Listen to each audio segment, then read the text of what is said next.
In the heart of Tampa, Florida, there is a home. This is a fundraising video for Hope Children's Home, one of Tampa Bay's most visible charities, which serves abused, neglected, and abandoned children. But they've struggled with financial infighting over the last several years, and their former business manager, Al Schaefer, is now being sentenced in the coming months for embezzling from that charity. The I-Team's Adam Walzer has been digging into allegations that the charity's problems extend to more than just Schaefer's crimes, including one of the orphans the charity took in. Using brochures like these in 2 thrift stores, Hope Children's Home raises about $4 million a year to help 77 children. That's about $53,000 per child per year. But now one of the young people it helped is raising serious allegations against the men behind the charity.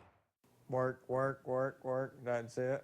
James, who is now 30, came to Hope Children's Home when he was 16, taken in after his adoptive mother gave him up. He has an intellectual disability, and when he turned 18, he was moved from the boys' dorm into a small apartment on Hope's property. There, he was put to work. I looked as a form of occupational therapy. Mike Higgins is Hope's executive director and has been with the charity since 2001. All of our kids would help out in the horse stables, but they all loved being around the horses. So. He said, and he would unload the Publix truck and then go and get on board the thrift store truck. Yeah. Sounds like a lot of work. Not really. I mean, it's just our day-to-day operation here at Hope. We're a big family, and we all pitch in and help out. It truly is a family at Hope, with 5 of Mike Higgins' family members holding paid positions. In addition, all 6 Higgins get free room and board. But James wasn't on the payroll for his work, and Hope kept his nearly $700 a month in government benefits. With me, it was hard work. It was not easy. Ed Rabovich met James in 2010 when James was 24. Ed drove the thrift store truck. James helped him pick up heavy furniture and other donations. I go to his house every day, and I check the refrigerator and the cabinets. There was never any food. Anything he would have needed, he would have had access to. Rabovich says James wasn't treated like family. James had a food stamp card, but the Higgins controlled it.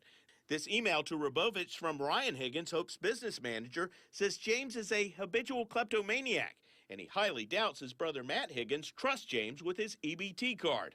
And so we just took his card and said, James, anytime you want it, anytime you need it, we'll run you. And he had to have somebody take him to the store anyway. James told Rabovich he wanted to leave, but when the truck driver asked Hope, he says Mike and Ryan Higgins told him James couldn't. Mike Higgins claimed to be his guardian? Yes. He told you this? Yes, and so did Ryan Higgins. You can't do nothing, you know? Nobody gonna listen to you over somebody like the Higgins. But Rabovich listened and then called DCF to investigate. He learned that James could leave at any time, so he took him to stay at his home. I got hollered at and threatened, but I took him out. Hope fired Rabovich the same day. He's no longer a child. Yeah. He's an adult. He was working and wasn't being paid. And nobody told him that, hey, you don't have to stay here. Right. No, again, I don't know if the conversation ever came up that you can leave. I mean, I wanted James to have the security and stability of this home. Shortly after James left Hope, Higgins asked a court to legally be James's guardian. Do you want to go back to Hope Children? No, I do not. They were very mean to me there. James even told a judge he would kill himself if he had to go back. The judge read reports from a psychiatrist, a psychologist, and a social worker hired to examine James. The psychiatrist described James as moderately incapacitated, saying he is very naive and may become the victim of a designing person.